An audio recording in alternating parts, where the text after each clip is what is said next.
Banking and finance for January 2025. We divided it into 4 new segments. Banking and finance, first topic. Then we'll dive into the Indian economy. Then MSME and business. Then we'll also be going to talk about agronomy, agriculture related economic developments or agriculture current affairs for the month of January 2025.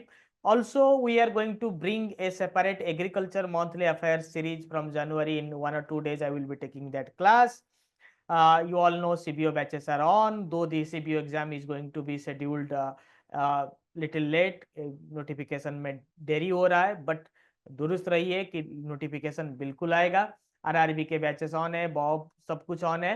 तो पहला segment banking and finance, let's discuss about that first. Mudra loan का disbursement record high कर चुका है। We are not going to discuss very unnecessary things, क्योंकि monthly banking जो है banking knowledge नहीं है।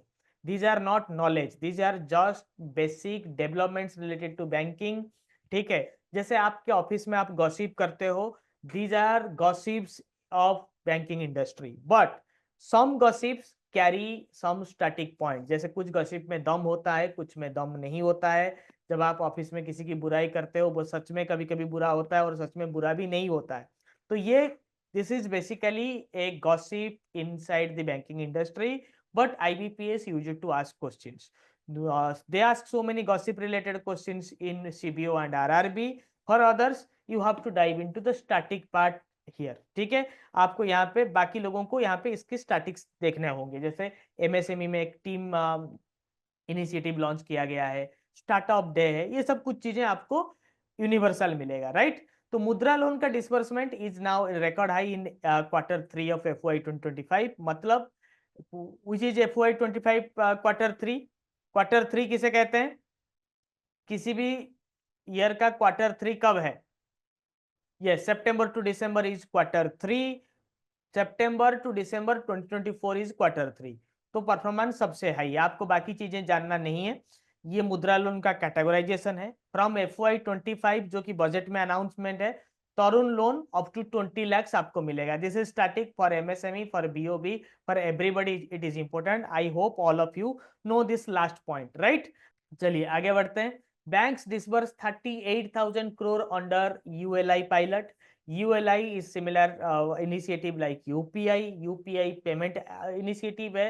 ये एक लेंडिंग इनिशिएटिव है। RBI बोलता है कि ULI में जो अगस्त 2024 से RBI ने उसको शुरू किया है, उसमें almost 7.5 lakh unit of loans is disbursed amounting 38,000 crore under unified lending interface, जिसमें कि 36 लेंडर्स इंक्लूडेड है। Who are the members? 36 lenders including public, private, RRB, cooperative bank, NBFC etcetera.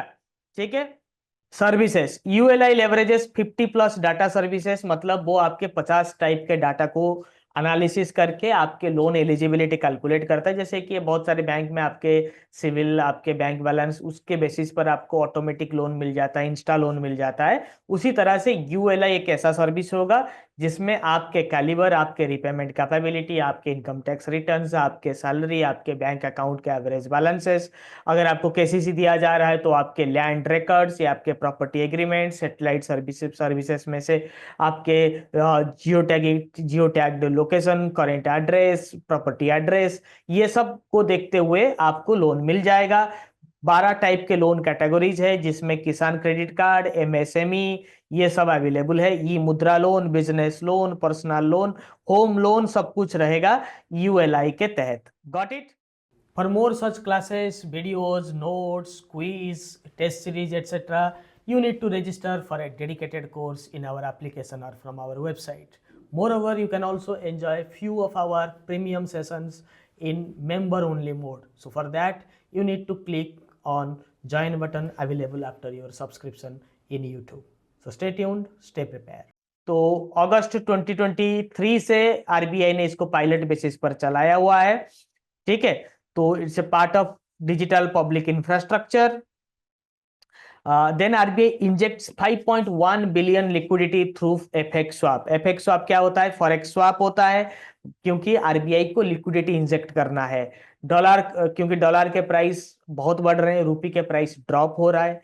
Banking system में लिक्विडिटी की कमी है। इसके चलते, क्यों लिक्विडिटी की कमी है बैंकिंग सिस्टम में? क्योंकि इंटरेस्ट रेट अपने हाईएस्ट पीक पर था। जब इंटरेस्ट रेट हाई होता है तब लोग लोन कम लेते हैं, लोन कम लेते हैं तो कंजम्पशन कम होता है, खर्चा कम होता है। सेकंड, जो भी सेविंग है, लोग चाहते हैं कि अट्रैक्टिव इंटरेस्ट रेट मिल रहा है बैंकों में, तो चलिए एफडी कर देते हैं। तो एफडी करते हैं तो आपका लिक्विडिटी कम हो जाता है, खर्चा भी, हाई इंटरेस्ट रेट के कारण से लोन कम लिया जाता है, और हाई इंटरेस्ट रेट के कारण से लोगों की सेविंग्स हैबिट बढ़ जाता है। That's why when there is a high interest rate regime, people use it to save more and borrow less. Save more and borrow less. That results in liquidity crunch. Getting my point? Getting my point? Yes. So what is swap mechanism? RBI buys dollars now, and after 6 months they will sell dollars and buy rupee.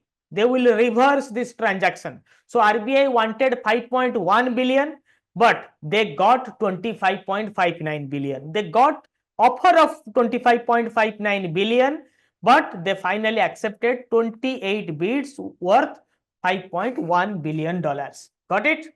RBI Ombudsman resolves 95% of its complaints in FY 2025. Almost 9,34,355 complaints is now addressed through RBI Integrated Ombudsman Scheme. What is Integrated Ombudsman Scheme? Integrated Ombudsman के scheme के तहत कौन कौन आता है? What is RBI's Integrated Ombudsman Scheme?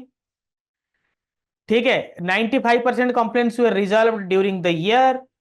Complaints increased by 33%, almost 32.81%. What is ULI? ULI एक Insta loan का platform है, आपको इंस्टेंटली लोन मिल जाएगा। ठीक है, रिजोल्यूशन डिटेल्स, 57% म्यूचुअल कंसेंट में सेटल हो चुका है, मतलब बैंक और कस्टमर मिलके उसको समाधान कर दिया है। 40% कंप्लेंट को आउटराइटली रिजेक्ट कर दिया गया है। 40% कंप्लेंट्स को आउटराइटली रिजेक्ट कर दिया गया है, because they were having no grounds. Highest complaints came in from Chandigarh, Delhi, Rajasthan, Gujarat. और ये आरबीआई इंटीग्रेटेड ऑम्बड्समैन का हेडक्वार्टर कहां पे है? आरबीआई इंटीग्रेटेड ऑम्बड्समैन का हेडक्वार्टर कहां पे है? चंडीगढ़ में है, इसीलिए चंडीगढ़ में से ज्यादा कंप्लेन आ रहा है। ठीक है, और क्या क्या अनफेयर प्रैक्टिसेस हैं? Not Mumbai, MG Ali, Mumbai is RBI headquarter. RBI integrated ombudsman का जो मेन ऑफिस है वो चंडीगढ़ में है। आपको भी कंप्लेन करना होगा तो आप चंडीगढ़ ऑफिस को कंप्लेन करेंगे। पहले 21 offices in various corners of the country हुआ करते थे, बट अभी ऐसा नहीं है। Unfair practices, generally major unfair practices ये है कि interest charge from loan sanction date, not from loan disbursement date. मान लीजिए मेरा लोन सैंक्शन हो गया 1 तारीख को, बट किसी कारण बस मुझे अभी पैसे की जरूरत नहीं है, मैं लेता हूं पैसे 2 महीने के बाद। बट बैंक क्या करता है, आपका चार्ज लोन सैंक्शन डेट से अगर कर देता है तो ये एक मनमानी है, ऐसा नहीं करना चाहिए। जिस दिन मेरे अकाउंट में पैसा आया उसी दिन से लोन का इंटरेस्ट चार्ज होना चाहिए, या फिर अगर आपने डीडी इशू किया है from the issuance of DD date. Full month interest charge whereas the loan actually disbursed in the midst of the month। महीने के बीच में अगर लोन डिसबर्स हुआ है और उसी दौरान मतलब जो ईएमआई डेट आया आपके नेक्स्ट मंथ आ रहा है, बट आपने कस्टमर से पूरे महीने का इंटरेस्ट चार्ज किया है, that is also unfair. Second, inaccurate. Third, inaccurate and unauthorized charges, जैसे में भी मिनिमम एवरेज बैलेंस के नाम पर चार्ज होता है, ये सब गांव पे। government to buy back G6 aggregating 30,000 crore. The government plans to buy back 5 securities worth 30,000 crore in face value through an auction in January 16th. This step aims to ease liquidity tightness in the banking system. मैं बार बार बोल रहा हूँ कि banking system में liquidity tightness है। ये सब open market operation है, इनको ओएमओ कहते हैं। आप गवर्नमेंट सिक्योरिटीज को पहले तो गवर्नमेंट सिक्योरिटीज आप लोगों से रेज करते हैं ताकि आपके जो फिस्कल डेफिसिट है वो मैनेज हो जाए, फिर आप अचानक से उस सिक्योरिटीज को बाय बैक करते हैं लोगों से, यानी कि आप रीपेमेंट कर देते हो लोगों को, या फिर गवर्नमेंट अपना लोन फोरक्लोज कर रहा है। When government buybacks its own securities, that technically means government is foreclosing or part paying, prepaying its loan obligation. ठीक है, the banking system currently faces A liquidity deficit of approximately 2 lakh crore. आज of January 9 banking system के पास 2 लाख करोड़ की liquidity deficit है। The deficit is attributed to RBI's forex market intervention to stabilize the rupee and low government spending। Government खर्चा कम कर रहा है क्योंकि major elections नहीं थे। और सेकंड चीज ये है कि फॉरेक्स मार्केट में रूपी को स्टेबलाइज करने के लिए जो डॉलर का सेल हो रहा है, इसी के वजह से there is a liquidity crunch. Over 90,000 income tax pays withdrew wrongful deductions worth 1,000 crore। बस इतना जानना जरूरी है, आजकल इनकम टैक्स बहुत टाइट हो चुका है। तो 1,000 करोड़ रॉन्गफुल डिडक्शन लिया है। एटीसी एटीडी में जब आप क्लेम करते हो ना, 1.5 लाख का लिमिट होता है, तो देयर आर मिसमैचेस। ठीक है, तो आजकल जो है विश्वास जो what is the tagline of income tax filing, ठीक है, विश्वास से विवाद, विवाद से विश्वास तक। ठीक है, पहले डिस्प्यूट्स रेज हुआ करता था, अभी faceless on A basis of the claims made by the assessee. जो असेसी क्लेम करता है कि मेरा 1.5 लाख का मैंने एटीसी क्लेम किया हुआ है, उससे कोई डॉक्यूमेंट ना लेते हुए इनकम टैक्स उसके बातों के ऊपर भरोसा करके उसको दे देता है। ठीक है, हाँ, जिसके केस में डाउट होता है उसको क्लेम के प्रूफ्स देने होते हैं। If you now go and assess your own income tax return, you will find कि आपको एटीसी में क्लेम 1.5 लाख क्लेम करने के लिए कोई प्रूफ नहीं देना पड़ेगा, क्योंकि इनकम टैक्स प्राइमा फेसी आपके ऊपर भरोसा करता है। ठीक है, पहले विवाद होता था, अभी विश्वास हो रहा है, विवाद से विश्वास तक।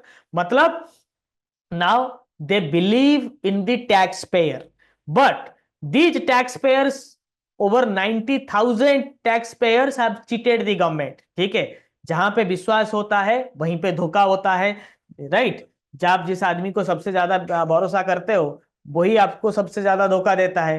ठीक है, got my point? Yes, this was just a sample session. ये एक सैम्पल सेशन ही था, कंप्लीट सेशन। और पूरे सिलेबस के लिए आपको रजिस्टर करना होगा नॉलेजिस्ट के डेडिकेटेड कोर्स से। कोर्स का link and everything is available in the description, comment section, also in your application and in your website. So don't hesitate to join from there. Thank you.